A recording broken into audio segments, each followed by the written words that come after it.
अस्सलामुअलैकुम। Welcome to M रात। दोस्तों, बात आज हम करने जा रहे हैं कजाकिस्तान, पाकिस्तान, चाइना को लेकर, जिसके हवाले से बहुत ही ज़्यादा अहम अपडेट्स निकल कर सामने आ रही हैं।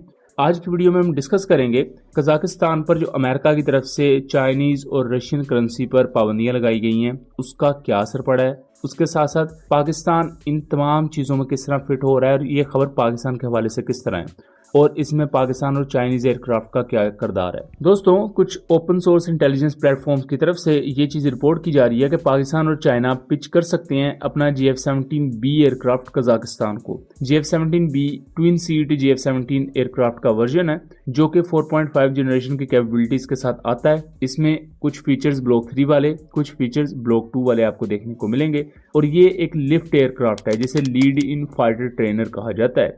यानी कि ये ऐसे एयरक्राफ्ट हैं जो बाकायदा फाइटर एयरक्राफ्ट भी होते हैं और उसके साथ साथ एडवांस या टेक्निकल लेवल पर ट्रेनिंग भी प्रोवाइड करती हैं। ये बुनियादी तौर पर एक मिक्सचर होता है जंगी तैयारे का और जो ट्रेनर एयरक्राफ्ट होते हैं उसका।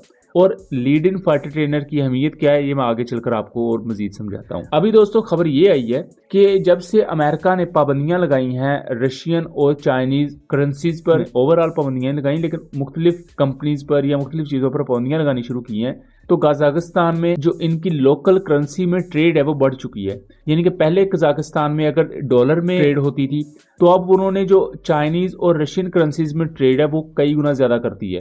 पहले यही ट्रेड जून से अगस्त के दरमियान होती थी 127 मिलियन की, लेकिन अब जून से अगस्त 2024 में ये ट्रेड हुई है 925 मिलियन डॉलर की, यानी तकरीबन 1 अरब डॉलर के दरमियान। यानी कि कजाकिस्तान अब आहिस्ता आहिस्ता अपने आप को स्विच कर रहा है चाइनीज करेंसीज की तरफ। रिसेंटली पाकिस्तान ने भी जब रशिया से तेल वगैरह खरीदा तो उसकी जो पेमेंट की गई थी वो चाइनीज करेंसी में ही की गई थी। और बहुत सी दूसरी कंट्रीज हैं जो कि डॉलर का इस्तेमाल अब कम कर रही हैं, वो उसके साथ साथ दूसरी करेंसीज को भी यूज कर रही हैं। इसी कॉन्टेक्स्ट में चाइना अपने ताल्लुकात को मजीद अच्छा कर रहा है कजाकिस्तान के साथ, इवन मिलिट्री लेवल पर भी, क्योंकि कजाकिस्तान दोस्तों 1991 में जब आज़ाद हुआ था तो पाकिस्तान और चाइना दुनिया के उन पहले कंट्रीज में से जिन्होंने इस मुल्क को बाकायदा तस्लीम किया था, और तभी से डिप्लोमेटिक रिलेशंस भी कायम हुए थे।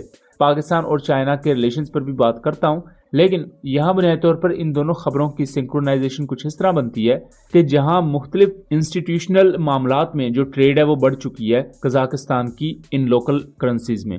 इसके साथ साथ पाकिस्तान और कजाकिस्तान के दरमियान जो ट्रेड है उसके वॉल्यूम में भी थोड़ा सा इंक्रीज देखने में आया है। तो मुख्तलिफ ओपन सोर्स इंटेलिजेंस प्लेटफॉर्म्स ने यह भी क्लेम किया है कि कजाकिस्तान को पिच किया जाएगा GF-17B ब्रेवो एयरक्राफ्ट, जबकि इससे पहले अजरबैजान डील को साइन कर चुका है। इसे पाकिस्तानी ऑफिशियल्स की तरफ से भी अब कंफर्म किया जा चुका है कि अजरबैजान 1.6 बिलियन डॉलर्स के एवज GF-17 थंडर ब्लॉक 3 एयरक्राफ्ट खरीदेगा, एटलीस्ट उसका एक स्क्वाड्रन मुकम्मल खरीदेगा। और उसके साथ साथ तुर्कमानिस्तान से रिलेटेड भी इस तरह की इंफॉर्मेशन आ रही है, तो उस पर हम आपको सेपरेट वीडियो कल बना के देंगे। दोस्तों, यहाँ मैं आपको कजाकिस्तान की एयरफोर्स के बारे में बताते चलूं कि कजाकिस्तान का जो रकबा है वो बहुत बड़ा है। ये सेंट्रल एशियन स्टेट में रकबे के लिहाज से सबसे बड़ा मुल्क है।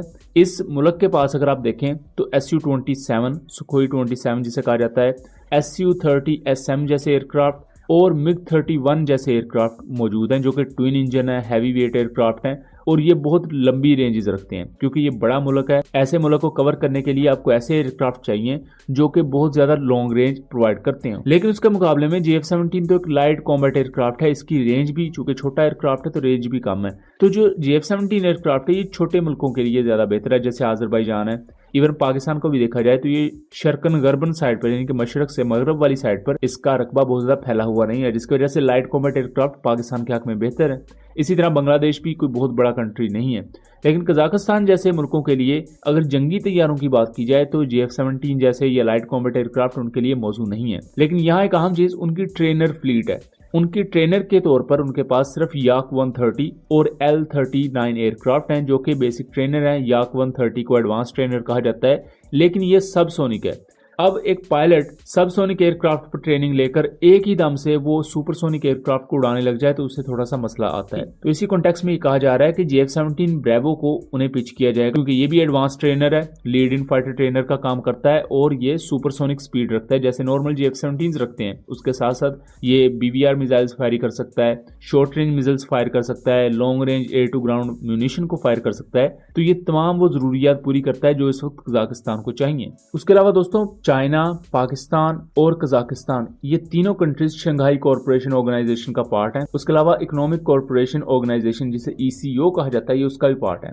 पाकिस्तान और कजाकिस्तान के दरमियान जो एनुअल ट्रेड है वो बहुत कम है, तकरीबन सिर्फ $100 मिलियन के बराबर है, जबकि चाइना और कजाकिस्तान के दरमियान जो ट्रेड है वो 31 बिलियन के अराउंड बताई जाती है। और इसके साथ साथ कजाकिस्तान चूंकि चाइना के BRI प्रोजेक्ट का पार्ट है, तो ये पाकिस्तान के CPEC के साथ भी आगे आके मिलेगा। तो यहाँ बात की जाए तो अगर ये डील होती है JF-17 ब्रेवो को लेकर, जो पाकिस्तान और कजाकिस्तान के दरमियान बायलैटरल ट्रेड है, ये $100 मिलियन से बढ़कर $500 मिलियन या उससे भी ज्यादा हो सकती है। ये एक एस्टिमेटेड मैं चीज आपको बता रहा हूँ। उसके साथ साथ पाकिस्तान और कजाकिस्तान दोनों शंघाई कॉरपोरेशन ऑर्गेनाइजेशन के रीजनल एंटी टेररिस्ट स्ट्रक्चर जिसे रैट्स कहा जाता है उसका भी पार्ट है, जिसमें पाकिस्तान और कजाकिस्तान की मिलिट्री एक दूसरे के साथ कोऑपरेट करते हैं मुख्तलिफ टेरर ऑर्गेनाइजेशन के खिलाफ। क्योंकि इससे पहले भी मैं आपको बता चुका हूँ कि इन सेंट्रल एशियन स्टेट में दाइश एक बड़ा खतरा है। दाइश की जो सेंट्रल एशियन स्टेट में पूरी ब्रांच काम करती है उसे ISKP यानी कि Islamic states of Khorasan province कहा जाता है। तो दोस्तों ये सेंट्रल एशियन इस स्टेट से रिलेटेड कुछ अहम इंफॉर्मेशन थी जो हमने आपको प्रोवाइड की, और इसमें हमने चाइना, पाकिस्तान और कजाकिस्तान के आपस में बाहमी जो रिलेशंस है उन पर बात की, और इसके साथ साथ ये पूरी खबर किस तरह सेंस बना रही है और क्या इसका कॉन्टेक्स्ट है वो आपको डिटेल से समझाया। उम्मीद करता हूँ चीज़ें क्लियर रही होंगी। वीडियो पसंद आई हो तो इसे ज़्यादा से ज़्यादा शेयर कीजिएगा, क्योंकि इस तरह की वीडियोस बनाने के लिए आपको रिसर्च काफ़ी करनी पड़ती है, काफ़ी टाइम लगता है। सो आपके चैनल सब्सक्राइब करने से एंड वीडियो को शेयर करने से हमारी हौसला अफजाई होगी। मिलेंगे अगली वीडियो में, तब तक के लिए अल्लाह हाफिज़।